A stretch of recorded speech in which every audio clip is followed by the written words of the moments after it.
সুপ্রিয় চিকিৎসকবৃন্দ,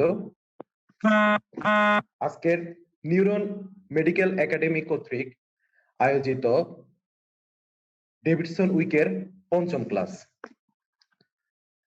আজ পঞ্চম ক্লাসে আমি আপনাদের সাথে আছি doctor Partha Pulak Aich, FCPS medicine part 1, MD phase A, endocrinology metabolism, BSMM. আজকের পঞ্চম ক্লাসের টপিক হেমোলাইটিক এনিমিয়া। এটি হেমাটোলজির একটি টপিক। এই হেমাটোলজি এফসিপিএস মেডিসিন পার্ট 1 এর পেপার 1 এর একটি টপিক। তাহলে পেপার 1 এ এই হেমাটোলজি থেকে প্রায় 8 থেকে 10টা কোশ্চেন এসে থাকে। আপনার এমসিকিউ, এসবিও থাকে, আপনার 2-3টা এসবিও থাকে। এবার যারা পরীক্ষা দিয়েছেন তারা হয়তো 2-3টা এসবিএ আপনারা দেখতে পেয়েছেন। তাহলে আমরা মূল আলোচনায় আসি। এই যে হেমোলাইটিক এনিমিয়া রয়েছে, এটা আমরা কম বেশি এটা সম্পর্কে আগে থেকে কিছু না কিছু সবাই জানি। সেই ফার্স্ট ইয়ার থেকে ফিজিওলজিতে পড়েছি, কিছু অল্প হলেও আমরা ধারণা পেয়েছি। আর প্যাথোলজি তো এটা প্যাথোফিজিওলজি এবং হচ্ছে বিভিন্ন আমাদের পিভিএ ফাইন্ডিং, বিভিন্ন কিছু আমরা হেমোলাইটিক এনিমিয়া নিয়ে পড়েছি। তো আজকে আমরা মূলত সবকিছু মিলিয়ে একটা ডেভিডসন বেসড হেমোলাইটিক এনিমিয়াটা একটু পড়ব। তাহলে হেমোলাইটিক এনিমিয়া বলতে আমরা বুঝি, প্রথমে আসি আমি এই যে হেমোলাইটিক, এই হেমোলাইটিক জিনিসটা কি? হেমোলাইসিস থেকে হেমোলাইটিকটা আসছে। তাহলে আমরা যদি দেখি হেমোলাইসিস, তার আগে আমরা জানি নরমাল যে আরবিসি আছে, নরমাল আরবিসিটা 120 দিন, নরমাল যে আরবিসি রয়েছে সেটা 120 দিন অন্তর ডিস্ট্রাকশন হয়। ডিস্ট্রাকশনটা কোথায় হয় এটা আমরা সবাই জানি, স্প্লিন, লিভার, মানে রেটিকুলো এন্ডোথেলিয়াল সিস্টেমে। এখন হিমোলাইসিস যখন আমাদের এই নরমাল 120 দিনের আগে যখন আরবিসিটা ব্রেকডাউন করা শুরু করে, সেটা বিভিন্ন কারণ হতে পারে, তখনই যে এনিমিয়াটা আমরা পাই সেটা হচ্ছে হেমোলাইটিক এনিমিয়া। তাহলে আমরা প্রথমে আরবিসির ফেট অফ আরবিসি সম্পর্কে একটু দেখি। মানে আমরা মেইন মেকানিজমটা দেখতে গেলে ফেট অফ আরবিসি, এই যে ফেট অফ আরবিসি রয়েছে, এই ফেট অফ আরবিসি যদি আমরা দেখি, তাহলে এখানে প্রথম আরবিসিটা যখন 120 দিন হয়, নরমাল একটা আরবিসির কথা আমরা বলতেছি, যখন 120 দিন হয় তখন এটি ভাঙার জন্য আমাদের স্প্লিন লিভারে যায়, যেখানে আমাদের স্প্লিন লিভার রয়েছে সেখানে যায়। এখন স্প্লিন লিভারে যখন যায়, মেইনলি হচ্ছে স্প্লিনে যখন যায় তখন আরবিসির মধ্যে আমরা কি জানি, হিমোগ্লোবিন থাকে। এই হিমোগ্লোবিনটা ব্রেকডাউন হয় এখানে মেইনলি হচ্ছে ম্যাক্রোফেজের মাধ্যমে। এখানে টিস্যু ম্যাক্রোফেজ থাকে, স্প্লিনও থাকে আমরা জানি, আর হচ্ছে লিভারও থাকে, কাফার সেল, এগুলোর মাধ্যমে এই আরবিসিটা ব্রেকডাউন হয়। আরবিসিটা ব্রেকডাউন হয়ে এখানে হিমোগ্লোবিনটা হিম এবং গ্লোবিন, হিমোগ্লোবিনের দুইটা পার্ট, একটা হচ্ছে হিম আর একটা হচ্ছে গ্লোবিন, এই দুই পার্টে ভাগ হয়। এখন গ্লোবিনটা একটা হচ্ছে অ্যামাইনো অ্যাসিড, এটা অ্যামাইনো অ্যাসিড হিসেবে এটা জমা হয়। আর যে হিমটা রয়েছে, এখানে হিম রয়েছে, হিমটা ভেঙে হিমের মধ্যে থাকে হচ্ছে আপনার আয়রন থাকে এবং হচ্ছে প্রোটোপরফাইরিন থাকে। এই আয়রনটা হচ্ছে আমাদের আয়রন পুলে জমা হয়। তো এই আমরা যদি দেখি আয়রনটা এখানে জমা হচ্ছে এবং বাকি যে প্রোটোপরফাইরিন এটা হচ্ছে আমাদের বিলিরুবিনে ট্রান্সফর্ম হয়। এখন এই পুরো ঘটনাটা যখন বিলিরুবিনে এটা কনভার্ট হচ্ছে, বিলিরুবিনটা আবার তখন আনকনজুগেটেড অবস্থায় থাকে। মানে আনকনজুগেটেড বলতে এটা অ্যালবুমিনের সাথে প্লাজমাতে বাইন্ডেড অবস্থায় থাকে এবং এটি হচ্ছে একটা লিপিড সলিউবল, মানে লিপিড সলিউবল নন পোলার, এই জন্য এটা ইউরিন দিয়ে পাস হইতে পারে। যখন যেমন ছোট বাচ্চাদের যাদের হচ্ছে এই আনকনজুগেটেড বিলিরুবিন বেড়ে যায়, তখন এটা জন্ডিস করে এবং হচ্ছে নিউনেটাল বেবিদের যদি এটা বেশি হয় তখন এটা লিপিড সলিউবল কারণে এটা ব্লাড ব্রেন ব্যারিয়ার ক্রস করে বাচ্চাদের ব্রেনের বিভিন্ন ক্ষতি করে, এটাকে হচ্ছে আমরা জানি কার্নিকটেরাস। আচ্ছা, দেন এই আনকনজুগেটেড বিলিরুবিন হচ্ছে আপনার লিভারে যায়, লিভারে গিয়ে এই লিভারে গিয়ে কনজুগেশন হয়। লিভারে এটা কি কনজুগেশন হয় গ্লুকুরোনিক অ্যাসিডের সাথে। এটা হয়ে এটা হচ্ছে আপনার কনজুগেটেড বিলিরুবিনে পরিণত হয়, যেন আমাদের যেটা গ্লুকুরোনিক অ্যাসিড আছে সেটাতে আমরা ট্রান্সফর্ম হয়। দেন এই কনজুগেটেড হয়ে এটা বাইলের মাধ্যমে আমাদের এটা হচ্ছে স্মল ইন্টেস্টাইনে আসে। আচ্ছা, তাহলে স্মল ইন্টেস্টাইনে যখন আসে তখন স্মল ইন্টেস্টাইন থেকে এটা হচ্ছে স্মল ইন্টেস্টাইনে যখন আসে তখন স্মল ইন্টেস্টাইন থেকে প্রথমে তো ডিউডামে আসলো, ডিউডাম থেকে এটা কোলন আসে, কোলনিক ব্যাকটেরিয়ার মাধ্যমে স্টার্কোবিলিনোজেনে পরিণত হয়। স্টার্কোবিলিনোজেনটা আপনার ফিসেস, আমাদের ফিসেসের মাধ্যমে এটা বের হয়ে আসে, তখন ফিসেসের একটা ক্যারেক্টারিস্টিক কালার আসে। আচ্ছা, আর কিছু আমাদের স্টার্কোবিলিনোজেন হচ্ছে আবার হচ্ছে এন্টেরোহেপাটিক সার্কুলেশনের মাধ্যমে লিভারে চলে যায়। লিভারে যখন যায় কিছু লিভারে জমা হয়, আবার হচ্ছে কিছু আমাদের কিডনির মাধ্যমে আবার হচ্ছে ব্লাড অ্যাবজর্ব হয়, ব্লাড অ্যাবজর্ব হয়ে কিডনির মাধ্যমে ইউরোবিলিনোজেনটা ইউরিন দিয়ে এটা হচ্ছে ইউরোবিলিন হয়ে এটা ইউরিন দিয়ে পাস হয়ে যায়। এটা টোটাল হচ্ছে একটা নরমাল আরবিসি কিভাবে ভেঙে কিভাবে এটা আমাদের বডি থেকে বের হয় সেটার একটা পাথওয়ে। তাহলে আমরা বুঝতে পারছি নরমাল আরবিসি কিভাবে ভেঙে কিভাবে যাচ্ছে। আচ্ছা, তাহলে এই যখন নরমাল আরবিসিটা এভাবে যাচ্ছে তখন তো আমরা নরমালি বডিতে এটা ঠিকভাবে এটা স্ক্রিটেড হচ্ছে, কিন্তু যখন বেশি বেশি পরিমাণে আমাদের বডিতে হিমোলাইসিস হতে থাকে নরমাল সময়ের আগে, তখন এটা এনিমিয়া হয়, তখন এটা হিমোলাইটিক এনিমিয়া। আমরা এখন যদি ক্লাসিফিকেশনে আসি, ক্লাসিফিকেশনে আসলে দেখতে পারবেন একটা হচ্ছে এক্সট্রাভাস্কুলার হিমোলাইসিস আর এটা হচ্ছে আপনার ইন্ট্রাভাস্কুলার হিমোলাইসিস।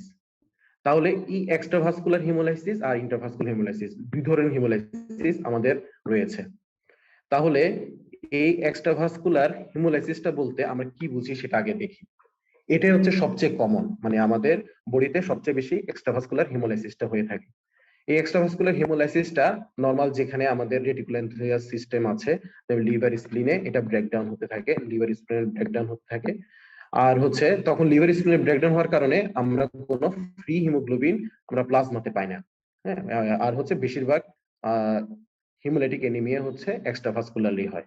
তাহলে আমরা বুঝতেছি এক্সট্রাভাস্কুলার, কথা দিয়ে বুঝতেছি এক্সট্রাভাস্কুলার মানে ভেসেলের বাইরে, মানে নরমাল সার্কুলেশনের বাইরে রেটিকুলার সিস্টেমে এটা হিমোলাইসিসটা হয়। দেন আমরা আসি ইন্টারভাস্কুলার হিমোলাইসিস। এই ইন্টারভাস্কুলার হিমোলাইসিস যদি হয় তাহলে এটা কথায় বোঝা যাচ্ছে ইন্ট্রাভাস্কুলার, মানে আমাদের ভেসেলের মধ্যে সার্কুলেশনে এটি হিমোলাইসিসটা হয়ে থাকে। তাহলে আমরা এটা একটা মেকানিজম, আপনারা একটু দেখুন, এটা একটা হ্যান্ড নোট করা হয়েছে, এটা হচ্ছে ডেভিডসন থেকে করানো হয়েছে। এটা যদি দেখি আমরা, আচ্ছা, তাহলে আরবিসিটা ডিস্ট্রাকশন হয় এই ইন্ট্রাভাস্কুলার ক্ষেত্রে একটা ব্লাড স্ট্রিমে, মানে আপনাদের সার্কুলেশনের ক্ষেত্রে। তাহলে এই সার্কুলেশনের ক্ষেত্রে যখন হিমোলাইসিসটা হয় তখন আমরা ফ্রি হিমোগ্লোবিন পাবো। এটা হচ্ছে ফ্রি হিমোগ্লোবিন পাবো। ফ্রি হিমোগ্লোবিনটা কিন্তু বডির জন্য একটা টক্সিক, এটা হচ্ছে বডির জন্য একটা টক্সিক। তাহলে আমাদের বডি কিন্তু প্রোটেক্টিভ মেকানিজম চাইবে যে এই ফ্রি হিমোগ্লোবিনটা ফ্রি না থাকুক, এটা হচ্ছে বাইন্ড করে ফেলতে চাইবে। তাহলে বাইন্ড করতে চাইলে তখন আমাদের যে প্লাজমা প্রোটিন আছে এটা একটা নাম হেপ্টোগ্লোবিন, এই হেপ্টোগ্লোবিনের সাথে এটা বাইন্ড করে। তখন বেশি বেশি বাইন্ড করার কারণে আমরা হচ্ছে প্লাজমাতে হেপ্টোগ্লোবিনের পরিমাণ কমে আসে। আমরা যদি হেপ্টোগ্লোবিন মেপে দেখি তাহলে আমরা দেখবো হেপ্টোগ্লোবিন লেভেল কমে যাচ্ছে, এটা একটা সিগনিফিকেন্ট এক পয়েন্ট।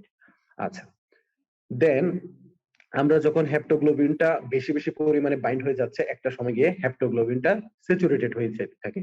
স্যাচুরেটেড হয়ে গেলে তখন বডির যে এক্সট্রা যে ফ্রি হিমোগ্লোবিনটা তৈরি হতে থাকতেছে, সেই ফ্রি হিমোগ্লোবিনটা আমাদের অক্সিডাইজ হবে, মানে এটা অক্সিডেশন হবে। অক্সিডেশন হলে আমরা পাবো হচ্ছে মিথ হিমোগ্লোবিন।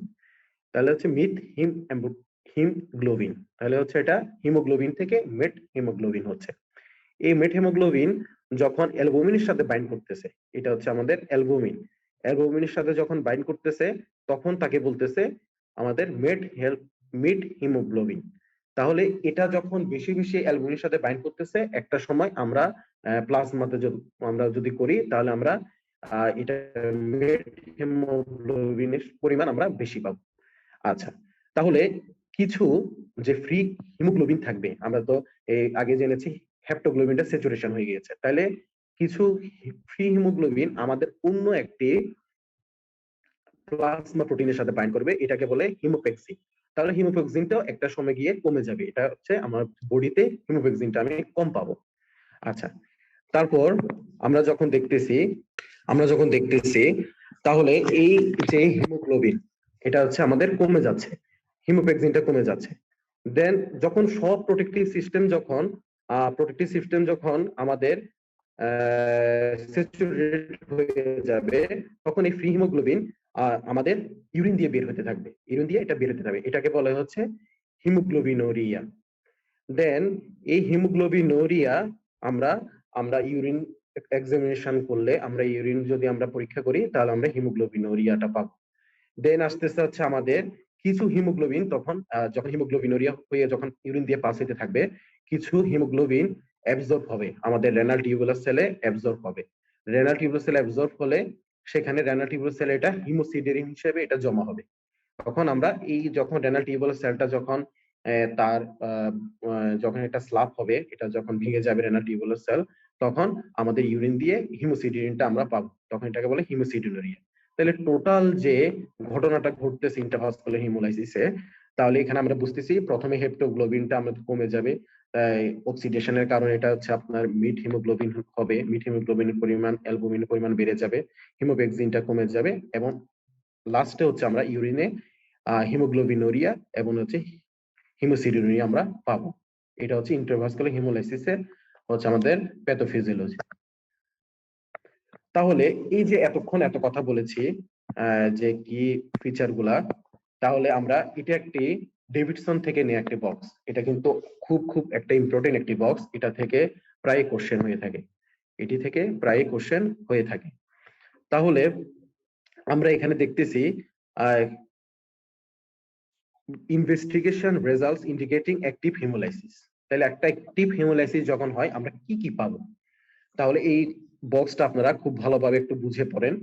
যেমন আমরা একটু আগে বলেছি যেটা ইন্ট্রাভাস্কুলার হিমোলাইসিস, এটা হচ্ছে ইন্ট্রাভাস্কুলার হিমোলাইসিস। এই ইন্ট্রাভাস্কুলার হিমোলাইসিসটা যেটা আছে সেটাতে আমরা যে ঘটনাগুলো পড়েছি এগুলো দেখুন, একটু মিলিয়ে দেখুন। যেমন হেপ্টোগ্লোবিন কমে যাচ্ছে, বডিতে হেপ্টোগ্লোবিন কমে যাচ্ছে, তারপর হচ্ছে আপনাদের মিড হিম অ্যালবুমিনটা হচ্ছে বেড়ে যাচ্ছে, পজিটিভ ইউরিনারি হিমোসিডেরিন এটা পাওয়া যাবে, মানে হিমোসিডিনুরিয়া পাওয়া যাবে।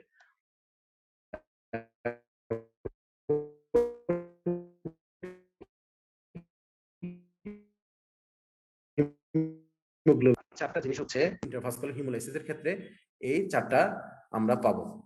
এবং আমরা মজার কথা হচ্ছে দেখুন, হিমোলাইসিস এটা আমরা এক্সট্রাভাস্কুলার হোক ইন্ট্রাভাস্কুলার হোক, যে কোনো হিমোলাইসিসের ক্ষেত্রে আমরা কতগুলো কমন জিনিস পাবো, মানে যা দেখলে আমরা বুঝতে পারবো এখানে হিমোলাইসিস হচ্ছে। তাহলে হচ্ছে কি, যেহেতু হিমোলাইসিস হচ্ছে তাহলে হচ্ছে আপনারা দেখতে পাবেন আমাদের হিমোগ্লোবিনটা ব্রেকডাউন হচ্ছে, তাহলে আমাদের বেশি বেশি হিমোগ্লোবিন ব্রেকডাউন হওয়ার কারণে হিমোগ্লোবিনটা কমে যাচ্ছে, তাহলে আমাদের হিমোগ্লোবিন কমে যাচ্ছে। এবং হচ্ছে বডিতে যখন এটা হিমোগ্লোবিনটা যখন ব্রেকডাউন হচ্ছে তখন আমরা দেখতে পাবো এই যে আনকনজুগেটেড যে বিলিরুবিনটা আছে এটা বেড়ে যাবে, কারণ হচ্ছে আমাদের লিভার হচ্ছে বেশি পরিমাণে কনজুগেশন করতে পারতেছে না, বেশি পরিমাণে আনকনজুগেটেড বিলিরুবিন তৈরি হচ্ছে, যেটার কারণে সবগুলোকে সে কনজুগেশন করতে পারতেছে না, তখন হচ্ছে এটাকে আনকনজুগেটেড বিলিরুবিন আমি পাবো। আচ্ছা, তারপর যখন এই হিমোগ্লোবিন যেটা আরবিসি ব্রেকডাউন হচ্ছে, ব্রেকডাউন প্রোডাক্ট হিসেবে আমরা ল্যাকটেট ডিহাইড্রোজিনেসটা বেশি পাবো, এটা আমাদের ইন্টারসেলুলার একটা প্রোডাক্ট, সেই জন্য আমরা ল্যাকটেট ডিহাইড্রোজিনেসটা বডিতে বেশি পাবো। আচ্ছা, তারপর আমাদের এই ইউরিনারি ইউরোবিলিনোজেন এটা হচ্ছে বেশি পাবো, কেন? এটা হচ্ছে আপনার আমরা পড়েছি কিডনি দিয়ে যখন হচ্ছে বেশি বেশি পরিমাণে আছে আমার হচ্ছে আনকনজুগেটেড বিলিরুবিন তৈরি হচ্ছে, তখন এটা হচ্ছে কনজুগেশন তখন বাড়বে, কনজুগেশন বাড়ার কারণে হচ্ছে বেশি পরিমাণে হচ্ছে কনজুগেটেড বিলিরুবিন বের হবে, সেটা হচ্ছে আপনার স্মল ইন্টেস্টাইন হয়ে কোলন হয়ে যখন যাবে তখন কিছু অ্যাবজর্পশন হবে ইউরোবিলিনোজেন হিসেবে। এখন ইউরোবিলিনোজেনটা তখন আমাদের কিডনি দিয়ে পাস হবে, এই জন্য আমরা ইউরিনে ইউরোবিলিনোজেনটা তখন বেশি পাবো। দেন আমরা যেটা রেটিকুলোসাইটোসিস, এটা হচ্ছে আপনার কম্পেনসেটরি মেকানিজম হিসেবে আমরা পাবো, সেটা হচ্ছে কি, যখন আমাদের এই হিমোগ্লোবিনটা ব্রেকডাউন হতে থাকবে, তখন বোন মেরু, আমাদের যেটা বোন মেরু চাইবে মানে হচ্ছে এই যেটা কম্পেনসেট করার জন্য, তাহলে কম্পেনসেট করতে গেলে সেই হাইপারপ্লাসিয়া হবে, মানে বেশি বেশি পরিমাণে সে আরবিসি প্রোডাকশন করতে থাকবে। তাহলে বেশি বেশি আরবিসি প্রোডাকশন করতে থাকলে তখন কিছু ইমেচিওর মানে ইমেচিওর সেল আমাদের তৈরি হতে থাকবে, মানে বডিকে কম্পেনসেট করার জন্য সেটা ইমেচিওর সেল আমাদের তৈরি হতে থাকবে। এই জন্য ইমেচিওর সেল হিসেবে আমরা রেটিকুলোসাইটটা বেশি পাবো। আমরা যদি আমরা পেরিফেরাল ব্লাড ফিল্ম করি তখন আমরা রেটিকুলোসাইট বেশি পাবো। রেটিকুলোসাইট আলাদাভাবে আমি কাউন্ট করলো, সেখানে আমরা রেটিকুলোসাইট পাবো। তাহলে এই পুরো ঘটনাটা হচ্ছে আমাদের যে কোনো হিমোলাইসিস, এটা হচ্ছে এক্সট্রা ভাস্কুলার হোক ইন্ট্রাভাস্কুলার হোক, সব জায়গায় আমরা এই কমন এই ফিচার গুলা পাবো, মানে হিমোগ্লোবিন কম পাবো, আনকনজুগেটেড বিলিরুবিন বেশি পাবো, ল্যাকটেট ডিহাইড্রোজেনেস বেশি হবে, ইউরিনারি ইউরোবিনোজেন বেশি হবে এবং রেটিকুলোসাইট কাউন্টটা বেশি হবে। শুধুমাত্র ইন্ট্রাভাস্কুলার হিমোলাইসিস যদি বলা হয় তাহলে চারটা ফিচার আমরা আলাদাভাবে পাবো। একটা হচ্ছে হিপোগ্লোবিনটা কমে যাবে, মিড হিমোগ্লোবিনটা বেড়ে যাবে এবং হচ্ছে হিমোগ্লোবিনুরিয়া হবে, হিমোসিডিনুরিয়া হবে। এই চারটা জিনিস আলাদাভাবে যদি বলি এটা ইন্ট্রাভাস্কুলার হিমোলাইসিসের ক্ষেত্রে। তাহলে আমরা এটা একটু ভালোভাবে বুঝতে পেরেছি। দেন যদি আসি আমরা হচ্ছে একটা এই বক্সটাও ডেভিডসন থেকে নেওয়া, ডেভিডসন থেকে নেওয়া, এটা যদি আমরা দেখতে পারি হিমোলাইটিক এনিমিয়ার একটা ক্লাসিফিকেশনের বক্স। তাহলে এই হিমোলাইটিক এনিমিয়াটা হচ্ছে দুই ভাবে হতে পারে, একটা হচ্ছে ইনহেরিটেড আর একটা হচ্ছে আপনার অ্যাকিউয়ার্ড।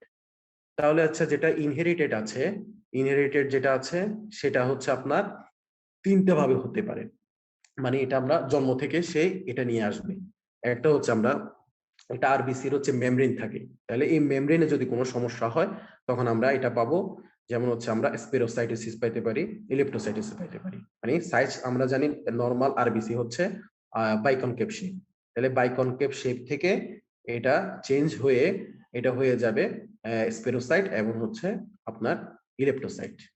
দেন রেড সেল যে এনজাইম রয়েছে, রেড সেল যে এনজাইম রয়েছে, এই এনজাইমটা আর যদি ডেফিসিয়েন্সি হয়, আমরা জানি রেড সেলে হচ্ছে কোনো ধরনের মাইটোকন্ড্রিয়া থাকে না, কোনো নিউক্লিয়াস থাকে না, তাহলে মাইটোকন্ড্রিয়া না থাকার কারণে এটার এটিপি প্রোডাকশনের জন্য এটার কিছু মেটাবলিক পাথওয়ের উপর এটা নির্ভর করতে হয়, যেমন হচ্ছে গ্লাইকোলাইসিসের উপর নির্ভর করতে হয়। গ্লাইকোলাইসিসের একটা মেইন হচ্ছে পাইরুভেট কাইনেস। এখন যদি পাইরুভেট কাইনেস ডেফিসিয়েন্সি হয় তাহলে আমরা আরবিসিটা ব্রেকডাউন হতে থাকবে, আরবিসি মানে কম সময়ের আগে এই যে সময় আছে তার আগে এটা ভাঙতে থাকবে। যেমন হচ্ছে আমাদের হেক্সোস মনোফসফেট শান্ট পাথওয়ে, এখানে যে গ্লুকোজ 6 ফসফেট ডেফিসিয়েন্সি, আমাদের গ্লুকোজ 6 ফসফেট ডিহাইড্রোজিনেস এটা একটা এনজাইম রয়েছে, এই এনজাইমটা হচ্ছে খুবই গুরুত্বপূর্ণ। এই এনজাইমের মাধ্যমে আমাদের একটা বডিতে এনএডিপিএস তৈরি হয়, এটার মাধ্যমে আমাদের যে এই ফ্রি রেডিক্যালস গুলো আছে এই ফ্রি রেডিক্যালস এর এগেইনস্টে এটা কাজ করে, যাতে ফ্রি রেডিক্যালস ইনডিউস যে মেমব্রেন ড্যামেজ এটাকে সে প্রিভেন্ট করে। যখন বডিতে কোনো কারণে এই G6PD-টা মানে আপনার গ্লুকোজ 6 ফসফেট ডিহাইড্রোজিনেস এটা ডেফিসিয়েন্সি হয়, তখন তখন এই অক্সিডেটিভ যে স্ট্রেস হয়, যেটা আমাদের ফ্রি রেডিক্যাল তৈরি হয়, সেটার এগেইনস্টে সে কাজ করতে পারে না, ফলে আমাদের মেমব্রেনটা ব্রেকডাউন হতে শুরু করে। আর একটা হচ্ছে আপনাদের পাইরিমিডিন নিউক্লিওটাইডেস, এটার কারণেও এনজাইম একটা ডেফিসিয়েন্সি হয়, এটার কারণেও সেল ব্রেকডাউন হয়। আরেকটা হচ্ছে হিমোগ্লোবিন, যেটা আরবিসির মধ্যে হিমোগ্লোবিন থাকে, হিমোগ্লোবিনের যদি কোনো সমস্যা হয় তাহলে হিমোগ্লোবিনের দুই ধরনের সমস্যা হতে পারে, একটা কোয়ালিটেটিভ একটা কোয়ান্টিটিভ। যদি কোয়ালিটেটিভ বলতে এটাকে আমরা জানি হিমোগ্লোবিনোপ্যাথিস, হিমোগ্লোবিনোপ্যাথিস। তাহলে হিমোগ্লোবিনোপ্যাথিস এটা হচ্ছে যদি নরমাল যে প্রোটিন গুলা থাকার কথা হিমোগ্লোবিনে তার থেকে যদি তার থেকে মানে অন্য হিমোগ্লোবিন দ্বারা যদি সেটা রিপ্লেস হয় তখন মানে কোয়ালিটির ডেফিসিয়েন্সি হয়, মানে কোয়ালিটিতে সমস্যা হয়, তখন হচ্ছে এক ধরনের অন্য শেপের হচ্ছে আমরা আরবিসি পাই থাকি। যেমন হচ্ছে আমাদের সিকল সেল নিউমোনিয়া, এখানে এস শেপের আমরা পাবো, তখনও আমাদের বেশি পরিমাণে ব্রেকডাউন হতে থাকবে।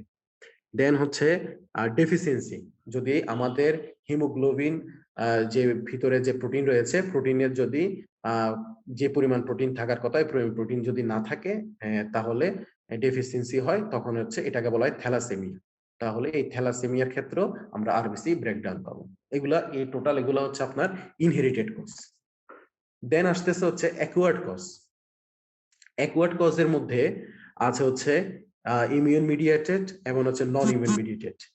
তাহলে ইমিউন মিডিয়েটেড এর মধ্যে আমরা জানি ইমিউন মিডিয়েটর হচ্ছে যেগুলো হচ্ছে অ্যান্টিবডি তৈরি হবে, অ্যান্টিবডির মাধ্যমে আমাদের আরবিসি ব্রেকডাউনটা হবে। তাহলে এই ইমিউন মেডিয়েটের মধ্যে আছে হচ্ছে আমাদের অটো অ্যান্টিবডি আর হচ্ছে অ্যালো অ্যান্টিবডি। তাহলে আমরা একটু বুঝে নিই এই অটো অ্যান্টিবডিটা কি, অ্যালো অ্যান্টিবডিটা কি। অটো অ্যান্টিবডি এখানে কথাই বলে দিয়েছে অটো। অটো অ্যান্টিবডি মানে আমার বডির যে অ্যান্টিজেন রয়েছে, সেলফ অ্যান্টিজেন রয়েছে, তার এগেইনস্টে যদি আমাদের অ্যান্টিবডি প্রোডাকশন হয় তাহলে সেটা হচ্ছে অটো অ্যান্টিবডি। আচ্ছা, দেন আর অ্যালো অ্যান্টিবডিটা হবে বিপরীত, মানে আমাদের সেলফ অ্যান্টিজেন না, অন্য বাইরে থেকে অ্যান্টিজেন এসেছে, সেটার এগেইনস্টে আমাদের অ্যান্টিবডি তৈরি হয়েছে, এটার কারণে যদি সেল ব্রেকডাউন হয় সেটা হচ্ছে অ্যালো অ্যান্টিবডি। আচ্ছা, তাহলে আমাদের অটো অ্যান্টিবডিটাও ইম্পর্টেন্ট অনেক। এখানের মধ্যে দুই ধরনের আছে, ওয়ার্ম অ্যান্টিবডি আর হচ্ছে কোল্ড অ্যান্টিবডি। তাহলে ওয়ার্ম অ্যান্টিবডি যেটা রয়েছে সেখানে কিছু আমাদের কজ রয়েছে, এই কজগুলো আমরা একটু আমরা বুঝে আমরা পড়বো। সেটা হচ্ছে যেমন প্রাইমারি কিছু ইডিওপ্যাথিক কজ রয়েছে, সেকেন্ডারি কজ রয়েছে। সেকেন্ডারি কজের মধ্যে মোস্ট ইম্পর্টেন্ট হচ্ছে অ্যাসিডি এবং রিউমাটিক আর্থ্রাইটিস, এই দুইটা একটু মনে রাখতে হবে। এবার কিছু ড্রাগ কজ আছে, ড্রাগ কজ গুলো আমাদের মনে রাখতে হবে। এবং হচ্ছে আদার কিছু মেলিগনেন্সি কজ আছে, লাং, কোলন, কিডনি, এসব কজ আমাদের রয়েছে। এবং ইনফেকশাস রয়েছে, এইচআইভি, আলসারেটিভ কোলাইটিস, এগুলো আছে। তাহলে এখানের মধ্যে বেশি ইম্পর্টেন্ট হচ্ছে অ্যাসিডি এবং রিউমাটয়েড আর্থ্রাইটিস, এগুলো মনে রাখতে হবে। এবং ড্রাগ কজ গুলো আমাদের মনে রাখতে হবে, লেভোডোপা, মিথাইলডোপা, এগুলো আমাদের মনে রাখতে হবে। আচ্ছা, আমরা আরো পরে এই ওয়ার্ম অ্যান্টিবডিটা কি এবং কোল্ড অ্যান্টিবডিটা কি এটা একটু আলাদা করে বুঝবো। এখন আমরা শুধু ক্লাসিফিকেশনটা দেখি। এখানের মধ্যে হচ্ছে আপনার যে কোল্ড অ্যান্টিবডি রয়েছে, কোল্ড অ্যান্টিবডিটার মধ্যে কিছু ইনফেকশনস রয়েছে, যেমন স্টিমবার ভাইরাস, মনোনিউক্লিওসিস যেটা আছে, এবং হচ্ছে সিফিলিস, এগুলো রয়েছে, এবং লিম্ফোমা, কিছু লিম্ফোমা রয়েছে। এগুলো হচ্ছে কোল্ড অ্যান্টিবডির মাধ্যমে আমাদের ডিস্ট্রাকশন করে। আর অ্যালো অ্যান্টিবডি মানে বাইরে থেকে কোনো অ্যান্টিজেন যদি ঢোকে, যেমন হচ্ছে ট্রান্সফিউশন রিঅ্যাকশন, যদি আমাদের মিসম্যাচ যদি ট্রান্সফিউশন করা হয় তখন হচ্ছে এই আমাদের ট্রান্সমিশন রিঅ্যাকশন হবে। আর একটা হচ্ছে haemolytic disease of the newborn, যদি haemolytic disease of the newborn মায়ের শরীর থেকে যদি এন্টিজেন এসে যদি বাচ্চা শরীরে আসে, সেটা হচ্ছে হিমোলাইটিক নিউবর্নের যে আমাদের হিমোলাইটিক অ্যানিমিয়া হয়, সেটা হচ্ছে haemolytic disease of the newborn. আচ্ছা, দেন আসা হচ্ছে আপনার নন ইমিউন, এগুলো গেল হচ্ছে ইমিউন মেকানিজম। আর নন ইমিউন মেকানিজম এগুলো কিন্তু অনেক ইম্পর্টেন্ট জিনিস, এগুলো আমরা মানে এখানে কোনো ধরনের অ্যান্টিবডি তৈরি হয় না, নন ইমিউন মেকানিজমে এরা হচ্ছে আমাদের আরবিসি ব্রেকডাউন করে। যেমন হচ্ছে এখানে আছে মেকানিক্যালের মধ্যে আছে হচ্ছে যেমন প্রস্থেটিক ভালভ, আমরা যদি প্রস্থেটিক হার্ট ভালভ করি, এটা হার্ট ভালভের এটাকে প্রস্থেটিক হার্ট ভালভের কারণে আরবিসি ব্রেকডাউন, ওইখান দিয়ে যখন ভালভের মধ্যে দিয়ে যখন আরবিসিটা ব্লাড যেতে থাকবে, আরবিসিটা ওটার সাথে লেগে ওটা ব্রেকডাউন হতে থাকবে, এটাকে প্রস্থেটিক ভালভ বলা হয়। তারপর হতে পারে ডিআইসিতে, হতে পারে হিমোলাইটিক ইউরেমিক সিনড্রোম, হতে পারে টিটিপি। এগুলাতে মার্চ হিমোগ্লোবিনেরা যখন হচ্ছে কেউ, যেমন আর্মি পার্সনরা একটা মার্চ করে সব সময়, ওদের এটাতে মার্চিং কারণে আরবিসি ব্রেকডাউন হয়ে গিয়ে অতিরিক্ত এক্সারসাইজের কারণে ব্রেকডাউন হয়ে আমরা হিমোগ্লোবিনুরিয়া পেতে পারি। আচ্ছা, তারপর ইনফেকশন কিছু কজ আছে, যেটার মধ্যে মোস্ট ইম্পর্টেন্ট হচ্ছে ম্যালেরিয়া। তাহলে ম্যালেরিয়া হচ্ছে আমাদের দেশের জন্য সবচেয়ে ইম্পর্টেন্ট। এই ম্যালেরিয়া যেমন বিশেষ করে হচ্ছে ফেলসিলভার ম্যালেরিয়া, ফেলসিলভার ম্যালেরিয়ার মাধ্যমে আরবিসি ব্রেকডাউন হয়, এটা হচ্ছে নন ইমিউন মেকানিজম মাধ্যমে। এন্ড দেন হচ্ছে কিছু ড্রাগস আছে, কেমিক্যালস আছে, এগুলো আমরা একটু পড়ে নিব। ডেপসন আছে, মেলোপ্রিম, এগুলো একটু আমরা দেখে আমরা পড়ে নিব। এন্ড দেন হচ্ছে আমরা অ্যাকুয়ার্ড কিছু কজ আছে, অ্যাকুয়ার্ড অ্যাবনরমাল, এটা একটা ইম্পর্টেন্ট, প্যারক্সিসমাল নকটার্নাল হিমোগ্লোবিনুরিয়া, এটা নিয়ে আমরা পরে পড়বো। তাহলে মোটামুটি এটা একটা ফ্লো চার্টের মাধ্যমে একটা দেখানো হয়েছে, একটা চার্ট করে আপনার হিমোলাইটিক এনিমিয়ার একটা ক্লাসিফিকেশন। তাহলে এই ক্লাসিফিকেশনটা আমরা ডেফিনিশন থেকে দেখে নিলে আরেকটু পরিষ্কার হবে। যদি এরপরে আসি, তাহলে আমরা প্রথমে আমরা পড়েছি হচ্ছে ইনহেরিটেড মেকানিজমের মাধ্যমে। ইনহেরিটেড মেকানিজমে আমরা প্রথম মেমব্রেনে ডিফেক্ট থাকলে তখন যে মেমব্রেন ডিফেক্টের মধ্যে আমরা পড়েছি হেরিডিটারি স্পেরোসাইটোসিস। তাহলে মেমব্রেনের ডিফেক্টের মধ্যে আমরা একটা দেখি, এটা একটা আরবিসি মেমব্রেন। আরবিসি মেমব্রেনের মধ্যে আছে হচ্ছে আপনার এই মেমব্রেনের মধ্যে কিছু আছে হচ্ছে lipid, protein, carbohydrate, normal cellular membrane যেটা থাকে, এই লিপিড মেমব্রেন এগুলো থাকে, এবং কিছু সাইটোস্কেলেটন থাকে, যেমন হচ্ছে অ্যানকাইরিন থাকে, স্পেকট্রিন থাকে। এগুলা যখন নিচের দিকে দেখুন, অ্যানকাইরিন আছে, স্পেকট্রিন আছে, এগুলো হচ্ছে সাইটোস্কেলেটন। এই সাইটোস্কেলেটন গুলা আমাদের আরবিসি শেপকে ঠিক রাখে। তাহলে এই হেরিডিটারি স্পেরোসাইটোসিসে মেইনলি সমস্যাটা কোথায় হয়? আমরা এই আমাদের যে বোল্ড করে দেওয়া আছে, এই বোল্ড করে দেওয়ার এই লাইনগুলো একটু আমরা পড়ে দেখি। দ্য মোস্ট কমন অ্যাবনর্মালিটি এটা, দ্য মোস্ট কমন অ্যাবনর্মালিটি আর deficiency of beta spectrin and ankyrin, এটা কিন্তু পরীক্ষা অনেক সময় আসে।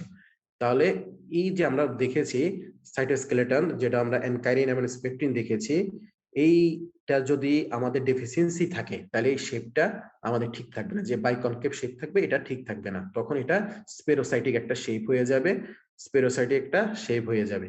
তখন আমরা যে হিমোলাইটিক অ্যানিমিয়াটা পাবো সেটা হচ্ছে হেরিডিটারি স্পেরোসাইটোসিস। এখন এটার একটা ইনহেরিটেন্স আছে, এটা হচ্ছে কি ইনহেরিটেড, যেহেতু এটা একটা ইনহেরিটেন্স আছে, এটা হচ্ছে অটোসোমাল ডমিনেন্ট কন্ডিশন। প্রথম লাইনে দেখুন, this is usually inherited as an autosomal dominant condition. তাহলে এটা একটা অটোসোমাল ডমিনেন্ট, আমরা জানি অটোসোমাল ডমিনেন্ট রয়েছে, অটোসোমাল রিসেসিভ রয়েছে। এখন এটার একটা অটোসোমাল ডমিনেন্ট ইনহেরিটেন্স এটা। আচ্ছা, এখন এটার মধ্যে অটোসোমাল ডমিনেন্টের মধ্যে একটা বৈশিষ্ট্য হচ্ছে অনেক সময় এটা কোনো ফ্যামিলি হিস্ট্রি থাকতে পারে না, তাহলে ফ্যামিলি হিস্ট্রি ছাড়াও কিন্তু একটা স্পেরোসাইটোসিস এটা হতে পারে।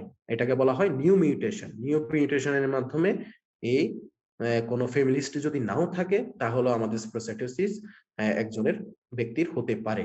এটা হচ্ছে একটা অটোসোমাল ডমিনেন্ট ডিসঅর্ডারের একটা বৈশিষ্ট্য। এটা হচ্ছে 25% কেসে হতে পারে, কিন্তু অটোসোমাল রিসেসিভ কিন্তু ফ্যামিলি হিস্ট্রি ছাড়া হওয়া সম্ভব না। তাহলে একটা ডিফারেন্স এটা রিসেসিভের সাথে ডমিনেন্টে। তাহলে অটোসোমাল ডমিনেন্টে এটা আমাদের ফ্যামিলি হিস্ট্রি ছাড়াও 25% ক্ষেত্রে স্পেরোসাইটোসিস হতে পারে নিউ মিউটেশনের মাধ্যমে। আচ্ছা, তারপর আমরা যদি দেখি নরমাল যে রেটিকুলোসাইটোসিস, একটা আমরা নরমাল হিমোগ্লোবিন, আমরা হিমোলাইসিসের যে ফিচার গুলো পড়েছি ওইখানের মধ্যে রেটিকুলোসাইটোসিস, হিমোগ্লোবিন কমে যাওয়া, আনকন্ট্রোলড বিলিরুবিনেমিয়া, এগুলো আমরা সবকিছু এখানে পাবো। এখানে একটা এক্সট্রা হচ্ছে, এগুলা হচ্ছে আপনার যখন আনকন্ট্রোলড বিলিরুবিনটা হবে তখন এটা একটা পিগমেন্ট স্টোন তৈরি করবে আমাদের গল ব্লাডারে। এই জমা হতে হতে এই বিলিরুবিন গুলা একটা পিগমেন্ট স্টোন করবে, এটাকে বলা হয় পিগমেন্ট স্টোন, কোলেসিস্টেটিস। এটা কোলেসিস্টেটিসটা হচ্ছে পিগমেন্ট স্টোন। আমরা জানি বেশিরভাগ হচ্ছে স্টোন গুলা, আমাদের গলব্লাডার স্টোন গুলা এটা কোলেস্ট্রল স্টোন, কিন্তু এখানে যেটা জমা হচ্ছে এটা হচ্ছে বিলিরুবিন দিয়ে, এটা হচ্ছে পিগমেন্ট স্টোন। তাহলে এখানে আমরা কোনো একটা যদি কোনো যদি হিমোলাইটিক এনিমিয়ার পার্সনের যদি আমরা জানি এটা উনি একটা known case of haemolytic anaemia, এবং তার যদি পিগমেন্ট স্টোন পাওয়া যায় বা কোলোসিস্টেটিস হয়, তখন আমরা আমরা ধারণা করতে পারি তার হেরিডিটারি স্পন্ডাইলোসাইটোসিস হতে পারে। তাহলে এটা আমাদের কিন্তু একটা এসবিএ তো কোশ্চেন থাকতে পারে, হিমোলাইটিক এনিমিয়ার একটা পিকচার দিয়ে, এবং হচ্ছে known case of haemolytic anaemia suffer from cholecystitis, তখন আমরা এটার মোস্ট প্রবাবল ডায়াগনোসিস হিসেবে আমরা ধরে নিতে পারি এটি হেরিডিটারি স্পেরোসাইটোসিস। এটা হেরিডিটারি স্পেরোসাইটোসিস। আচ্ছা, তাহলে আমরা বললাম রেড সেল মেমব্রেনের যে সমস্যা হচ্ছে, এই সমস্যার কারণে এর হেরিডিটারি স্পেরোসাইটোসিস হচ্ছে। দেন আমরা হচ্ছে পড়েছিলাম এনজাইম, তাহলে কি হয় সেল এনজাইমোপ্যাথি এখানে পড়েছিলাম, হতে পাইরুভেট কাইনেস যদি ডেফিসিয়েন্সি হয় তখন তখন এটা বন্ধ করে দিবে, তখন রেড সেল ব্রেকডাউন হবে। সবচেয়ে মোস্ট কমন এনজাইমোপ্যাথিস হচ্ছে গ্লুকোজ সিক্স ফসফেট ডিহাইড্রোজেন ডেফিসিয়েন্সি। এটা কিন্তু আমরা কম বেশি সবাই আমরা এটা সম্পর্কে জানি, যদি নাও জানি এটা আমরা শুনছি, মানে শোনা, এটা আমাদের এমবিবিএস এ বারবারই কোনো না কোনো বায়োকেমিস্ট্রি বলেন, প্যাথোলজি বলেন, এই টপিকটা থাকে, glucose six phosphate dehydrogenase deficiency. তাহলে আমাদের আগে আমি কিন্তু একটু কথা বলে নিই, হেডেলস ডেফিসিয়েন্সি যেটা হয়েছে সেটাতে আমাদের হচ্ছে যেটা হেক্সাস মনোফসফেট শান্ট পাথওয়ে আছে, এটাতে এটা একটা এনজাইম, এটা একটা রেগুলেটরি এনজাইম হিসেবে কাজ করে, এই গ্লুকোজ সিক্স ফসফেট ডিহাইড্রোজিনেস। এখন যখন এটা ডেফিসিয়েন্সি একটা মানুষের এটা থাকবে না, ডেফিসিয়েন্সি হবে, তখন এই হেক্সাস মনোফসফেট শান্ট পাথওয়েটা কাজ করবেন, তখন হেক্সাস পাথওয়ের মাধ্যমে প্রোডাক্ট হিসেবে তৈরি হয় এনএডিপিএস। এই এনএডিপিএসটা হচ্ছে আমাদের যে ফ্রি রেডিক্যাল ডিস্ট্রাকশন করে, ফ্রি রেডিক্যাল ডিস্ট্রাকশনের মাধ্যমে আরবিসি মেমব্রেনটাকে ফ্রি রেডিক্যাল ইন্ডিউস যে ডিস্ট্রাকশন হয় সেটা থেকে প্রিভেন্ট করে। এখন যার এই ডেফিসিয়েন্সিটা থাকবে তখন এনএডিপিএস হতে পারবে না, এবং আলটিমেটলি তার ফ্রি রেডিক্যাল ইন্ডিউসড তার আরবিসি ব্রেকডাউন হবে, হিমোলাইটিক এনিমিয়া হবে। তাহলে এখানের মধ্যে আমরা যদি বোল্ড লাইনগুলো, নিচের বোল্ড লাইনগুলো আমরা দেখি, deficiency result glucose six phosphate dehydrogenase deficiency এই লাইনটার মধ্যে পড়ে দেখুন deficiency results in the most common human enzymopathy affecting 10% of the world's population with the geographical distribution that parallel malaria belt because heterozygote are protected from malaria parasitization. এটা হচ্ছে আসলে একটা মন্দের ভালো একটা বলতে গেলে এই ডেফিসিয়েন্সিটা একটা ম্যালেরিয়া এন্ডেমিক যে জোন রয়েছে সেই সব মানুষের যাদের এইটা ডেফিসিয়েন্সি থাকবে তার হচ্ছে মন্দের ভালো এটা বলা যায় তার ম্যালেরিয়া এগেইনস্টে সেই প্রোটেকশন পাবে তাহলে এটা একটু আমরা মনে রাখতে পারি এটা একটা মজার জিনিস মানে ওই একটা ডিজিজটা ওই ব্যক্তির ক্ষেত্রে একটা আশীর্বাদ হিসেবে কাজ করতেছে তাহলে কোন একটা ফেলসিফেরাম ম্যালেরিয়া জোনে কারো যদি এই ডেফিসিয়েন্সি থাকে তাহলে সেই ফেলসিফেরাম ম্যালেরিয়া দিয়ে আক্রান্ত হবে না এটা প্রোটেকশন দিবে আচ্ছা কেন কারণ হচ্ছে এটা একটা মেকানিজম আছে এটা হচ্ছে আমাদের যে ম্যালেরিয়াটা আরবিসি তে অ্যাটাক করে সেটা আমাদের এই গ্লুকোজ সিক্স ফসফেট ডিহাইড্রোজিনেসটাকে সে নিউট্রিশন হিসেবে ব্যবহার করে যখন ওই ব্যক্তির ডেফিসিয়েন্সি ওর কোনো এটা জি6পিডি নেই তাহলে সেই ওই আরবিসি কে আর অ্যাটাক করবে না আলটিমেটলি তার ওই ফেলসিফেরাম ম্যালেরিয়া দিয়ে সে আক্রান্ত হবে না আচ্ছা দেন আমাদের এটাও একটা ইনহেরিটেড ডিজিজ তাহলে ইনহেরিটেড ডিজিজ হিসেবে এখানে আছে হচ্ছে কি এটা কোন ধরনের আমরা আগে পড়েছি হেরিডিটারি স্পিরোসাইটিস হচ্ছে অটোসোমাল ডমিনেন্ট আর এটা হচ্ছে এক্স লিঙ্কড রিসেসিভ একটা ডিসঅর্ডার তাহলে এটা এক্স ক্রোমোজোমাল একটা ডিসঅর্ডার তাহলে এটা আমরা একটু মনে রাখবো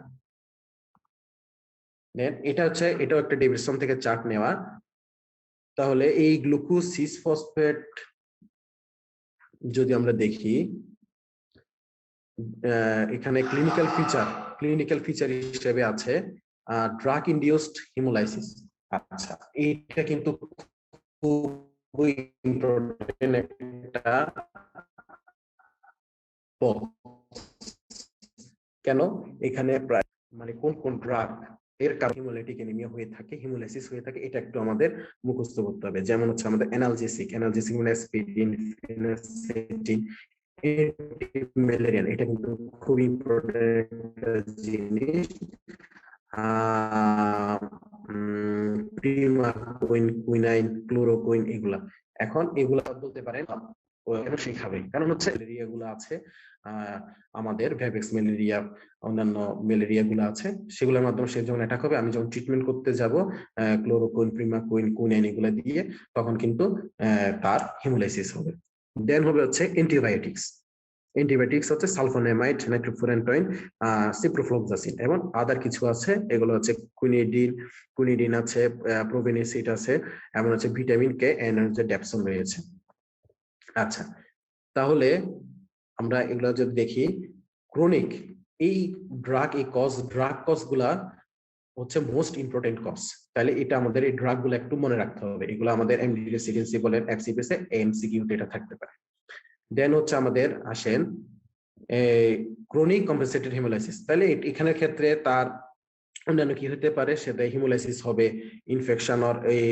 কোনো ধরনের ইনফেকশন থাকলে সেক্ষেত্রেও তার হিমোলাইসিস হতে পারে নিউনেটাল জন্ডিস ডেভেলপ করে তারপর হচ্ছে ফেভিজম বলতে এক ধরনের হচ্ছে বিনস থাকে আমাদের শিম জাতীয় খাবার এগুলো যদি কারো ক্ষেত্রে শিম জাতীয় খাবারগুলো খাওয়ার কারণে এই জি6পিডি ডেফিসিয়েন্সি যাদের আছে তাদের হিমোলাইসিস হতে পারে আচ্ছা তাহলে এগুলা গেল হচ্ছে জি6পিডি যাদের আছে তাদের হিমোলাইসিস কি কারণে ড্রাগ ইনডিউস অন্যান্য কি কারণে হতে পারে সেগুলো নিয়ে একটু আলোচনা হবে এরপর আসেন আমাদের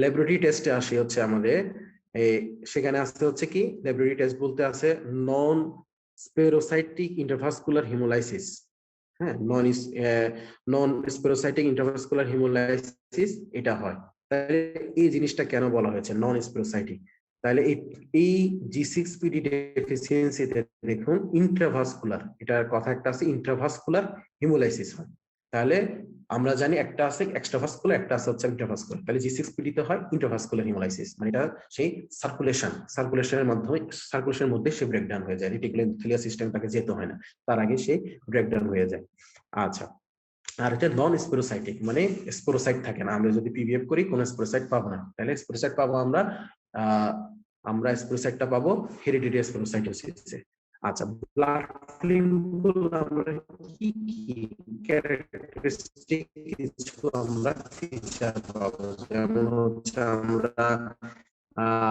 হোয়াইট সেল পাবো। বাইট গুলো হচ্ছে মানে এইখানে একটা বাইট করে ব্লিস্টার সেল, ব্লিস্টার ইরেগুলার সেলোসাইটোসিস হয়, অনেক ধরনের ছোট ওই বড় বড় সেল তৈরি হবে। রেটিকুলোসাইট কিন্তু নরমাল আরবিসি থেকে একটু বড় সাইজের, এই জন্য এটা আমরা পলিক্রোমাটিয়া পাবো, মানে তার হিমোগ্লোবিনটা একটু বেশি, এই হিমোগ্লোবিনটা তৈরি হওয়া শুরু হয়। তাহলে এটা একটু বড় সাইজ হওয়ার কারণে নরমাল আরবিসি থেকে রেটিকুলোসাইট, এই জন্য এর হিমোগ্লোবিনটা একটু বেশি স্টেরিং হবে। এটার কারণে এটার নাম হচ্ছে পলিক্রোমাটিয়া। তারপর কিছু হিমোগ্লোবিন আমরা পাবো, এটাকে বলা হয় হিমোগ্লোবিন গুলো আমরা এটাকে বলা হয় হিসেবে G6P। তাহলে আমরা মোটামুটি যে করেছি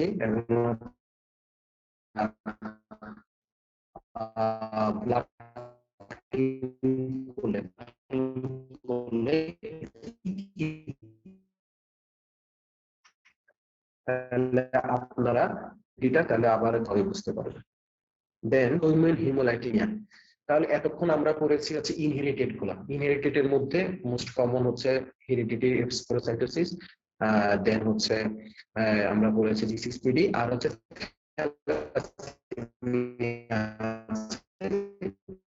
অনেক কমন মোস্ট। তাহলে অটোইমিউন হিমোলাইটিক এনিমিয়া, তাহলে অটোলাইটিক এনিমিয়াটা সেটা হচ্ছে কোন ধরনের অটো অ্যান্টিবডি অথবা অটো অ্যান্টিবডি তৈরি হওয়ার মাধ্যমে যেটা হচ্ছে সেটা হচ্ছে এখানে অটোইমিউন হিমোলাইটিক এনিমিয়াটা হচ্ছে মেইনলি অটো ইমিউন, মানে অটো অ্যান্টিবডি তৈরির মাধ্যমে। এখানে কয় ধরনের অ্যান্টিবডি হতে পারে, একটা আইজিজি টাইপ এবং হচ্ছে আইজিএম টাইপের অ্যান্টিবডি তৈরি হবে।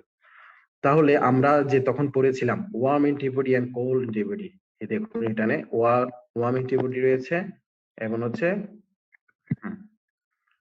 তাহলে ওয়ার্ম অ্যান্টিবডি এবং হচ্ছে কোল্ড অ্যান্টিবডি এটা রয়েছে। তাহলে এই warm antibody and cold antibody সেটা সম্পর্কে আমরা যদি দেখি, তাহলে এই ওয়ার্ম অ্যান্টিবডিটা হয় হচ্ছে আপনার বডি এই 37 ডিগ্রি সেলসিয়াস, যেটা 37 ডিগ্রি সেলসিয়াস টেম্পারেচার, সেটাতে হচ্ছে ওয়ার্ম অ্যান্টিবডিটা হবে। আর হচ্ছে কোল্ড অ্যান্টিবডিটা হবে মেইনলি 4 ডিগ্রি সেলসিয়াস, কিছু কিছু আছে হচ্ছে 37 ডিগ্রি সেলসিয়াস হতে পারে, সেটা হচ্ছে আপনার আছে, কিন্তু মেইনলি হচ্ছে আমরা 4 ডিগ্রি সেলসিয়াস পাবো হচ্ছে কোল্ড অ্যান্টিবডির ক্ষেত্রে, এবং 37 ডিগ্রি সেলসিয়াস ওয়ার্ম অ্যান্টিবডি। মানে রেগুলার টেম্পারেচার মানে এই টেম্পারেচারে বেস্ট কাজ করে এবং ওই সময়ে সে হিমোলাইসিস করে। তাহলে এই অটোইমিউন হিমোলাইটিক এনিমিয়াতে মেইন মেকানিজমটা কি হয়, এটা হচ্ছে একটা কমপ্লিমেন্ট। সেটা হচ্ছে আমরা যদি টেস্ট একটা আমরা যদি পড়ি অটোইমিউন হিমোলাইটিক এনিমিয়া, হ্যাঁ, এখন অটোইমিউন হিমোলাইটিক এনিমিয়া আমরা কিভাবে আমরা ডায়াগনোসিস করব, এটা হচ্ছে কোমস টেস্টের মাধ্যমে। এই কোমস টেস্টের মধ্যে কিন্তু অটোইমিউন হিমোলাইটিক এনিমিয়ার কিন্তু মেকানিজমটা আছে, এই জন্য আমরা এখানে চলে এসেছি।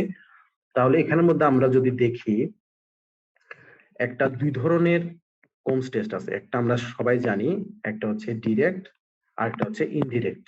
এটা হচ্ছে ডিরেক্ট, এটা হচ্ছে ইনডিরেক্ট হচ্ছে কোমস টেস্ট।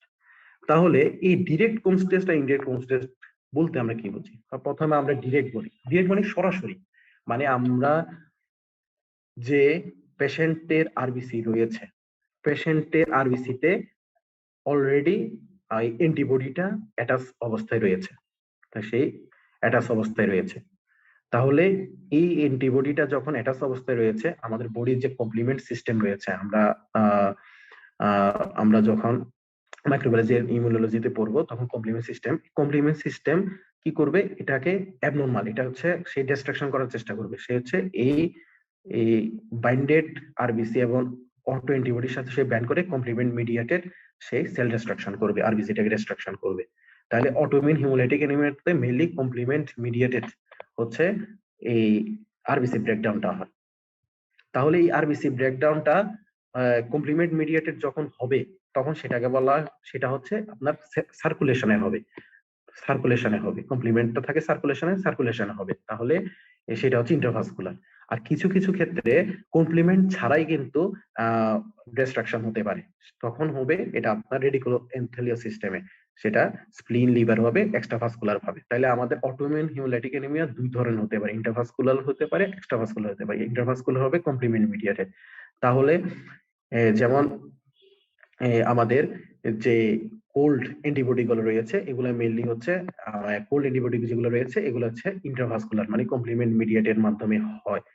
আর যে ওয়ার্ম অ্যান্টিবডি রয়েছে তার মধ্যে কিছু আছে এক্সট্রাভাস্কুলারলি হয়, কিছু ইন্টারভাস্কুলারলি হয়। এক্সট্রাভাস্কুলার হিসেবে থাকে এসিলি আরএ মানে রিউমেটয়েড আর্থ্রাইটিস, এগুলা হচ্ছে আমাদের এক্সট্রাভাস্কুলারে হয়। আমরা মুদ্রা কথা এক্সট্রাভাস্কুলার যেটা জিনিস যেটা আছে, এক্সট্রাভাস্কুলার মানে কি স্প্লিন লিভারে হচ্ছে। তাহলে স্প্লিন লিভারে যখন ব্রেকডাউন হয়, স্প্লিন লিভারে বেশি কাজ হয়, ওখানে জমা হয়, তাহলে আমরা স্প্লিন লিভারটা ওই ক্ষেত্রে বড় পাবো। মেইনলি আমরা এক্সট্রাভাস্কুলার হিমোলাইসিস যখন হয় তখন আমরা স্প্লিনোমেগালি, আমরা হেপাটোমেগালি এগুলো পেয়ে থাকি। আমরা এসিলি রিউমেটয়েড আর্থ্রাইটিসে কিন্তু স্প্লিনোমেগালি হেপাটোমেগালি পেয়ে থাকি। তাহলে আমরা বুঝতে পারি এটা এই অটোইমিউন হিমোলাইটিক অ্যানিমিয়া, বাট এটা হচ্ছে এক্সট্রাভাস্কুলার হচ্ছে। আর আদার গুলা যেটা আছে কোল্ড অ্যান্টিবডির মাধ্যমে হচ্ছে, এগুলো হচ্ছে ইন্টারভাস্কুলারি কমপ্লিমেন্ট মিডিয়েটেড। এবং এই কমপ্লিমেন্ট মিডিয়েটেড যেটা হচ্ছে সেটি হচ্ছে সেটি কমপ্লিমেন্ট মিডিয়েটেড যেটা, এটা হচ্ছে টাইপ 2 হাইপারসেনসিটিভিটি। এটা আমাদের একটু মনে রাখতে হবে, টাইপ 2 হাইপারসেনসিটিভিটির মাধ্যমে। আচ্ছা, এবার আমরা কোমস টেস্টে আমরা আবার আসি। তাহলে এই কোমস টেস্ট যেটা আছে সেটার মধ্যে আপনারা দেখুন, ডিরেক্ট যখন আমরা এই বডিতে যখন আরবিসির সাথে যখন অ্যান্টিবডিটা আগে থেকে বাইন্ড করা থাকে, তখন আমরা বাইরে থেকে একটা অ্যান্টিবডির এগেইনস্টে antibody to the human globulin, antibody to human globulin এই এগেইনস্টে আমরা বাইরে থেকে আমরা দিব। তখন সে কি করে এই অ্যান্টিবডি টু হিউম্যান গ্লোবুলিনটা সে বাইন্ড করবে, সে এই যে বাইন্ডেড যে আরবিসি আছে সেখানে সাথে বাইন্ড করবে এবং সেটা অ্যাগ্লুটিনেট হবে মানে জমবে। তখন এটা দেখে আমরা বুঝবো এটা একটা সেখানে অ্যান্টিবডি আগে থেকে বাইন্ড করা আছে। তাই এটাকে বলা হয় ডিরেক্ট কোমস টেস্ট, অথবা নাম হচ্ছে এটার ডিরেক্ট অ্যান্টিগ্লোবুলিন টেস্ট। তাহলে এটা কিসের ক্ষেত্রে আমরা পাবো? যে কোনো অটোইমিউন হিমোলাইটিক অ্যানিমিয়ার ক্ষেত্রে হতে পারে, haemolytic disease of the newborn হতে পারে, ট্রান্সফিউশন রিঅ্যাকশন, এগুলাতে আগে থেকে আমাদের অ্যান্টিজেনের সাথে মানে আরবিসির সাথে অ্যান্টিবডিটা বাইন্ড অবস্থায় থাকে। আর যেসব ক্ষেত্রে হচ্ছে আমাদের যেসব ক্ষেত্রে পেশেন্টের প্লাজমাতে অ্যান্টিবডি গুলা ফ্লোটিং অবস্থায় থাকে, অ্যান্টিবডি গুলা ভাসমান অবস্থায় থাকে মানে আমরা বাইন্ড অবস্থায় নাই, হ্যাঁ, তাহলে ওইসব ক্ষেত্রে কিন্তু আমরা ডিরেক্ট টেস্টটা করলে কিন্তু আমরা পাবো না, কারণ হচ্ছে এখানে বাইন্ড অবস্থায় নাই। তখন আমাদের ইনডিরেক্ট কোমস টেস্ট করতে হবে। ইনডিরেক্ট কোমস টেস্টটা মানে কি, আমাদের আগে পেশেন্টের যে প্লাজমাতে অ্যান্টিবডি রয়েছে, অ্যান্টিবডিটাকে আগে বাইন্ড করাইতে হবে। তাহলে এটা কিভাবে আমরা করব? তাহলে আমরা পেশেন্টের প্লাজমাটা নিব, আর পেশেন্টের প্লাজমার সাথে আমরা হচ্ছে আরবিসি, আমরা একটা আরবিসি আমরা মিক্স করব। তখন আরবিসি মিক্স করলে তখন হচ্ছে আরবিসির সাথে এটা বাইন্ড হয়ে যাবে। তখন আমরা বাইন্ড হয়ে গেলে ঠিক আগে আমরা তো এই গ্লোবুলিন দিব, তখন এটা বাইন্ড হয়ে এবং এটা হচ্ছে এখানে অটো অ্যান্টিবডি রয়েছে। তাহলে এটা যেহেতু আমরা ইনডিরেক্ট ভাবে করতেছি, মানে আমরা বাড়ি থেকে একটা আরবিসি এনে আমরা পেশেন্টের প্লাজমার সাথে মিক্স করে আগে বাইন্ড করে নিচ্ছি, তাহলে এটাকে বলা হচ্ছে এর জন্য ইনডিরেক্ট কোমস টেস্ট অথবা ইনডিরেক্ট অ্যান্টিগ্লোবুলিন টেস্ট। তাহলে এটা কখন পাবো আমরা? যখন প্লাজমাতে অ্যান্টিবডিটা থাকবে। যেমন হচ্ছে এটা প্রি ট্রান্সমিশন টেস্ট করার জন্য আমরা যদি কোনো ব্যক্তির আগে থেকে অটো অ্যান্টিবডি আছে কিনা সেটা আমরা ট্রান্সমিশন করার আগে সেটা আমরা চেক করার জন্য আমরা দেখতে পারি screening in pregnancy for haemolytic disease of neuron. যদি কোনো মায়ের যদি আগে থেকে যদি অ্যান্টিবডি যেমন আরএইচ অ্যান্টিবডিটা থেকে থাকে, সেটা আমরা প্রেগন্যান্সির আগে এটি স্ক্রিনিং করে নিতে পারি এই ইনডিরেক্ট কোমস টেস্টের মাধ্যমে। তাহলে আপনারা কোমস টেস্টটা এই ছবিটা দেখলে কিন্তু ইন এ শর্ট কিন্তু আপনারা খুব সুন্দরভাবে এটা বুঝতে পারবেন। আচ্ছা, তাহলে আমরা এতক্ষণ করলাম সবকিছু নিয়ে আলোচনা করলাম, মোটামুটি আমাদের ইনহেরিটেড ডিজিজ গুলা যে ইম্পর্টেন্ট আছে এগুলা নিয়ে আলোচনা করলাম, এখন হচ্ছে অটোইমিউন হিমোলাইটিক অ্যানিমিয়া নিয়ে আলোচনা করলাম। দেন আসতেছে হচ্ছে আমরা নন ইমিউন মেকানিজমের মধ্যে একটি প্রোটিন আছে প্যারক্সিসমাল নকটার্নাল হিমোগ্লোবিনুরিয়া। তাহলে এখানে কথার মধ্যে আছে আমরা দেখুন প্যারক্সিসমাল মানে এপিসোডিক মানে মাঝে মাঝে, এবং নকটার্নাল মানে হচ্ছে আপনার রাতে, এবং হচ্ছে হিমোগ্লোবিনুরিয়া, মানে হিমোগ্লোবিনটা পাস হবে ইউরিন দিয়ে। তাহলে এই জিনিসটা কি? এটা হচ্ছে আমরা যদি দেখি, এটা হচ্ছে এক ধরনের প্রোটিন, যেমন এখানে আছে, এটা আমরা বোল্ড লাইনটা যদি পড়ি, এটা হচ্ছে নন মেলিগনেন্ট, এটা একটা কোনো মেলিগনেন্সি না, non malignant clonal expansion of haemopoietic stem cell deficient in glycosyl phosphatidyl inositol and anchor protein. তাহলে জিপিআই এটা হচ্ছে সংক্ষেপে বলা হয়। এটা এক ধরনের প্রোটিন। এই প্রোটিনের মাধ্যমে কিন্তু আমরা এই কমপ্লিমেন্ট, এটা যখন আরবিসির সাথে এই প্রোটিনটা থাকে, এই প্রোটিনটা হচ্ছে আমাদের কমপ্লিমেন্ট মিডিয়েটেড, যেটা আরবিসি ব্রেকডাউন হয় সেটাকে কিন্তু প্রিভেন্ট করে। এখন যাদের ক্ষেত্রে যদি ডেফিসিয়েন্ট থাকে, এই জিপিআই প্রোটিনটা ডেফিসিয়েন্ট থাকে, তাদের ক্ষেত্রে কিন্তু কমপ্লিমেন্ট মিডিয়েটেড যে আমরা লাইনগুলো দেখি, কমপ্লিমেন্ট মিডিয়েটেড লাইসিস হবে। এখন আমরা জানি কমপ্লিমেন্ট মিডিয়েটেড লাইসিস হলে সেটা হবে সার্কুলেশন, মানে ইন্টারভাস্কুলার হিমোলাইসিস হচ্ছে। তাহলে ইন্টারভাস্কুলার হিমোলাইসিস হওয়ার কারণে তাহলে আমরা কি হবে, ইন্টারভাস্কুলার হিমোলাইসিস আমরা পড়েছি কি হিমোগ্লোবিনুরিয়া হবে, এক্সট্রাভাস্কুলার কিন্তু এটা হবে না। হিমোগ্লোবিনুরিয়া যখন পাবো সেটা মানে বোঝাচ্ছে এখানে ইন্টারভাস্কুলারলি তার হিমোলাইসিসটা হচ্ছে। তাহলে ইপিসোডিক তার ইন্টারভাস্কুলার হিমোলাইসিস হবে, তার কারণে হিমোগ্লোবিনুরিয়া হবে। এবং এটা হচ্ছে সবচেয়ে বেশি আর্লি মর্নিং, কারণ হচ্ছে সেই রাতে যখন ঘুমিয়ে থাকবে, এটা ইউরিনটা কনসেন্ট্রেট হতে থাকবে এবং জমতে থাকবে। যখন আমরা সেই পেশেন্ট যখন সকালে ইউরিনেশন করবে, তখন সেটা আমরা দেখতে পাবো একটা ডার্ক, আমরা দেখতে পারবো রেড ব্রাউন কালারের ক্যারেক্টারিস্টিক কালার দেখতে পাবো। তখন সেটা হচ্ছে আমরা হিমোগ্লোবিনুরিয়া রেড ব্রাউন কালারের পাবো। তাহলে আমরা মোটামুটি আমরা বুঝতে পারছি হিমোগ্লোবিনুরিয়াতে এপিসোডিক ইন্টারভাস্কুলার হিমোলাইসিস হবে, এটার কারণে হিমোগ্লোবিনুরিয়া হবে। এবং হচ্ছে এটা আমরা আর্লি মর্নিং এ যখন ঘুম থেকে উঠে ইউরিনেশন করবে ওই পেশেন্ট, তখন রেড ব্রাউন কালারের ইউরিন আমরা পাবো, সেটা হচ্ছে হিমোগ্লোবিনুরিয়া। হিমোগ্লোবিন তখন টেস্ট করলে আমরা হিমোগ্লোবিন পাবো ইউরিনে। দেন এইটার একটু কিছু ক্যারেক্টারিস্টিক আছে, এটা হচ্ছে the disease is associated with increased risk of venous and arterial thrombosis. এটা কিন্তু খুবই একটা ইম্পর্টেন্ট কথা। এটা থ্রম্বোসিস, এই পেশেন্ট গুলার কিন্তু ভেনাস এবং আর্টেরিয়াল থ্রম্বোসিস, মানে বিভিন্ন জায়গায় থ্রম্বাস ফর্মেশন হয়। থ্রম্বাস ফর্মেশনের কারণে কিন্তু থ্রম্বোএম্বোলিজম হয়ে কিন্তু সে আলটিমেটলি থ্রম্বোএম্বোলিজমের মাধ্যমে সে কিন্তু মারা যায়। তাহলে এই থ্রম্বোএম্বোলিজমটা একটা ক্যারেক্টারিস্টিক অফ পিএনএইচ, মানে পার্কিনসন নকশনাল হিমোগ্লোবিনুরিয়া। তাহলে আমরা এগুলো হচ্ছে মোটামুটি একটা পিএনএইচ এর কিছু ক্যারেক্টারিস্টিক। আমরা ভিতরে যদি আর পড়ি, PNS ক্লোনস are associated with hypoplastic bone marrow failure, aplastic anemia, myelodysplastic syndrome। তাহলে মাইলোডিসপ্লাস্টিক সিনড্রোম, অ্যাপ্লাস্টিক এনিমিয়া, এগুলোর সাথে কিন্তু এটা সম্পর্কযুক্ত, এগুলোর সাথে এই পিএনএসটা থাকতে পারে। তাহলে আমরা ম্যানেজমেন্টটা হচ্ছে এই মনোক্লোনাল অ্যান্টিবডি, যাতে হচ্ছে মনোক্লোনাল অ্যান্টিবডি দিব যাতে কমপ্লিমেন্ট মিডিয়েট লাইসিসটা যাতে না হতে পারে, আমরা হচ্ছে মনোক্লোনাল অ্যান্টিবডি দিব, মানে আমরা এই তার ইমিউন মেকানিজমটাকে সাপ্রেস করে দেওয়ার জন্য মনোক্লোনাল অ্যান্টিবডি দিব। তাহলে মোটামুটি এটাই হচ্ছে একটা পিএনএস নিয়ে কথা। আচ্ছা, তাহলে পিএনএসটা আমরা কিভাবে ডায়াগনোসিস করব? এটা কিন্তু এখানে নাই, আপনারা ডেভিডসন আর একটা 3.4 এখানে একটা কথা আছে, যেমন এটা নিচে আমি ভুল করে দিয়েছি, এটা হচ্ছে ফ্লো সাইটোমেট্রি।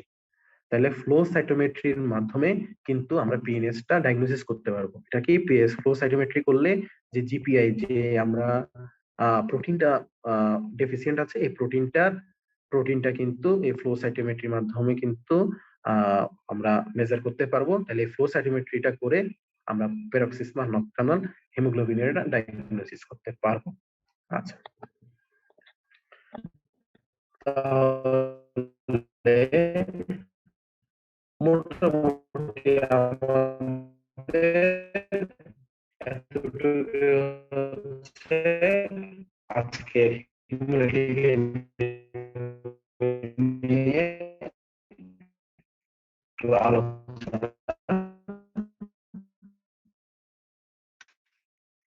তাহলে আমরা সিঙ্গেল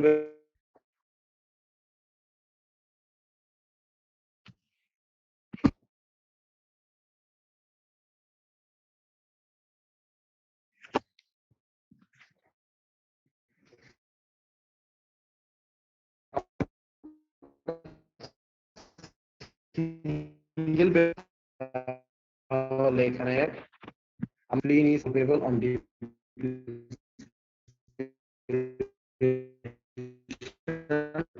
diagnostic test এখানে বলতে CBC 4500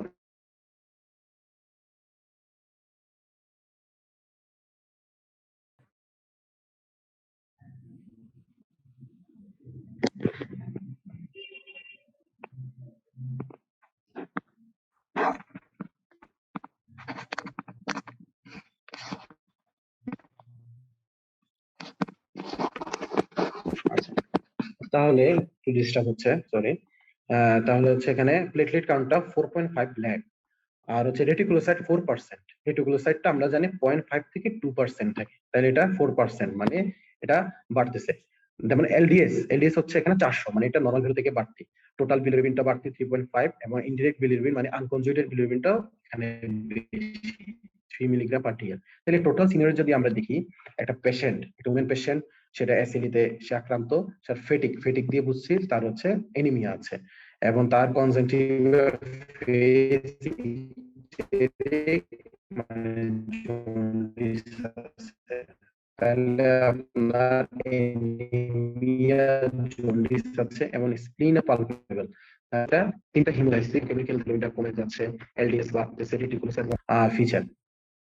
এখন আমরা যদি দেখি, এটা আনকনজুগেটেড বিলিরুবিন বাড়তেছে, এবং হচ্ছে বিলিরুবিন 3.5 মিলিগ্রাম পার ডিএল। সবকিছু মিলিয়ে এটা একটা হিমোলাইটিক এনিমিয়া। তাহলে আমরা এসিলি যদি চিন্তা করি, তাহলে এখানে কি আসবে, which of the following is the best interpretation of this data. তাহলে প্রথম অপশন হচ্ছে দা hemolysis is predominantly intravascular, bone marrow not responding to the anemia. C number option direct comes test positive. D urine hemoglobin test positive. E হচ্ছে hemolysis occurs best at 4 degrees Celsius. তাহলে প্রথমে বলেছে এটা একটা ইন্টারভাস্কুলার, নাকি বোন মেরো not responding to the anaemia, মানে হচ্ছে আপনার এনিমিয়ার সাথে বোন মেরোটা রেসপন্ড করতেছে না, মানে কম্পেনসেট করতেছে না। এটা বোঝাচ্ছে direct Coombs test positive, urine haemoglobin test positive, last হচ্ছে haemolysis occurs at 4 degree Celsius. তাহলে আপনারা বলেন, তাহলে এটা আনসার কি হতে পারে? তাহলে দেখুন, অ্যাসিলির ক্ষেত্রে আমরা পড়েছি কি, এটা একটা অটোইমিউন হিমোলাইটিক এনিমিয়া, এবং অটোইমিউন হিমোলাইটিক এনিমিয়াটা হচ্ছে কি, একটা ওয়ার্ম হিমোলাইটিক এনিমিয়া। আমরা এটা পড়েছিলাম ওয়ার্ম হিমোলাইটিক এনিমিয়া। যদি আমরা বক্সটাতে যাই, তাহলে দেখুন এটা হচ্ছে ওয়ার্ম হিমোলাইটিক, এই অটোইমিউন হিমোলাইটিক এনিমিয়া। তাহলে আমরা জানি, আচ্ছা, তাহলে ওয়ার্ম হিমোলাইটিক এনিমিয়া এবং অ্যাসিলিটা, তাহলে এটার আনসারটা কি আমরা একটু দেখিনি। এটার আনসার হচ্ছে নাম্বার সি কি, ডিরেক্ট কমস্টেস পজিটিভ। তাহলে পজিটিভ, এটা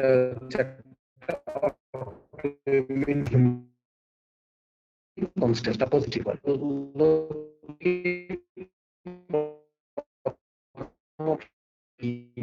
লিভার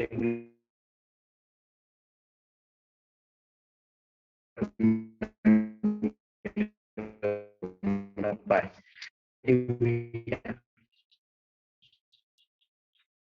তাহলে এখানে করেনি, কিন্তু আমরা এখানে কি হচ্ছে, তাহলে রেটিকুলো হচ্ছে যে হিমোগ্লোবিন টেস্ট পজিটিভ, মানে হিমোগ্লোবিন থাকবে। হিমোগ্লোবিন আমরা কোথায় পাবো? এটা ইন্টারভাস্কুলার হিমোলাইসিস। সো এটা হচ্ছে এক্সট্রাভাস্কুলার হওয়ার কারণে এটা আমরা হিমোগ্লোবিন, আর এটা বলছে হিমোলাইসিস অকার্স বেস্ট এট 4 ডিগ্রি সেলসিয়াস। তাহলে 4 ডিগ্রি সেলসিয়াস হিমোলাইসিস কোথায় আমরা, অ্যাসিড হচ্ছে একটা ওয়ান হিমোলাইসিস। তাহলে এটা আমরা হিমোলাইসিসটা আমরা হবে 37 degree Celsius. So this is false. তাহলে একটা এসবি গেল। সেকেন্ড এসবি এটা একটু দেখুন আপনারা, 2 number, 20-year female patient presents with painful swelling of left lower limb, red discoloration of urine and more marked waking in the morning. On examining lower limb is tender and enlarged. তাহলে এখানে আমরা যদি দেখি, left lower লিমে painful swelling রয়েছে, left lower লিমে মানে urinator unilateral painful swelling রয়েছে, এবং হচ্ছে তার red discolouration of the urine, ইউরিনটা তার রেড কালারের হয়, এবং সেটা সেই ঘুম থেকে উঠার পরে সেইটা বেশি দেখতে পায়। তাহলে এটা আমরা একটা হিস্ট্রি থেকে আমরা দেখলাম, তাহলে হিস্ট্রি থেকে আমরা মোটামুটি এটা একটা আমরা ডায়াগনোসিস করতে পারতেছি কি। তারপর আমরা আসি দেখি অন এক্সামিনেশন হচ্ছে পেশেন্ট ইজ এনিমিক, পেশেন্টের তাহলে এনিমিয়া রয়েছে, মাইল্ড ইকটেরিক মানে তার জন্ডিস রয়েছে, মানে তার হিমোলাইটিক এনিমিয়া রয়েছে, হিমোলাইটিক এনিমিয়ার কারণে তার এনিমিয়া ডেভেলপ করেছে, তার জন্ডিস ডেভেলপ করেছে। তারপর লেফট লোয়ার লিম্ব ভেইন আর tender and enlarged, left lower লিম্বের ভেইনগুলো টেন্ডার এনলার্জড মানে কি সেখানে আমরা ইউনিলেটার লোয়ার লিম্ব যদি কিন্তু ভেনাস কিন্তু এত পেইনফুল হবে না। তাহলে painful swelling of left lower limb unilateral হওয়ার কারণে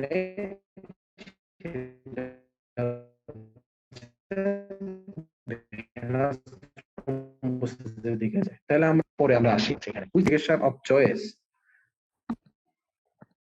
investigation specific investigation of choice for diagnosis of the presentation, প্রেজেন্টেশনের জন্য আমাদের স্পেসিফিক ইনভেস্টিগেশন কি হবে, এটা কি peripheral blood film, Coombs test, bone marrow examination, flow cytometry for cell surface protein, আর হচ্ছে স্পেসিফিক অ্যান্টিবডি এস্টিমেশন, ই নাম্বার আছে স্পেসিফিক অ্যান্টিবডি এস্টিমেশন। তাহলে আমরা সিনিয়রিটি কি আগেটা ডায়াগনোসিস করব। তাহলে এখানে বলছে একটা ফিমেল পেশেন্টের তার ইউনিলেটার পেইনফুল সোয়েলিং রয়েছে, ডিসকালারেশন আছে, তাহলে পুরোপুরি এটাই। কারণ হচ্ছে কি এখানে আমরা পড়েছি স্কুলে হিমোলাইসিস হবে, এটার কারণে তার এনিমিয়া ডেভেলপ করবে, জন্ডিস ডেভেলপ করবে, এবং হচ্ছে হিমোগ্লোবিনটা রাতে হওয়ার কারণে আমরা সকালে উঠার পরে পেশেন্টের রেড ডিসকালারেশন ইউরিন পাবো, এবং আমরা ইন্ডিকেশন হিসেবে এটাতে পেশেন্টের ভেনাস থ্রম্বোসাইট আছে। তাহলে পিএইচ পার্সোনাল নকটার্নাল হিমোগ্লোবিন, তাহলে কি পিভিএফ না, পিভিএফ না, নন ইমিউন মেকানিজম হচ্ছে অটোইমিউন বোন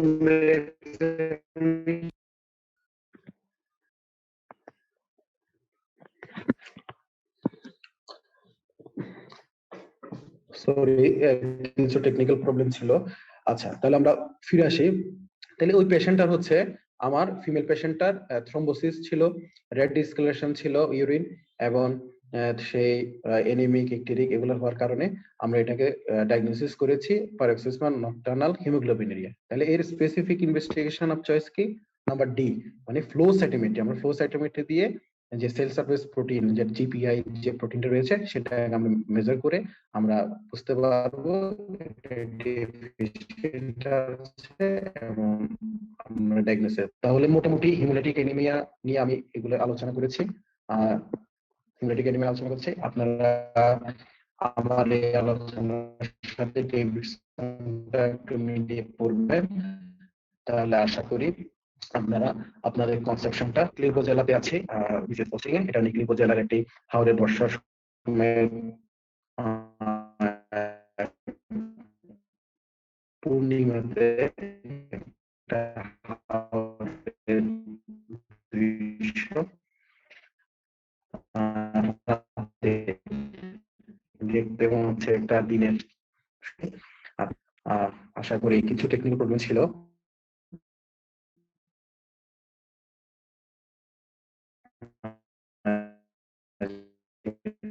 যার কারণে একটু ইন্টারাপশন হয়েছে।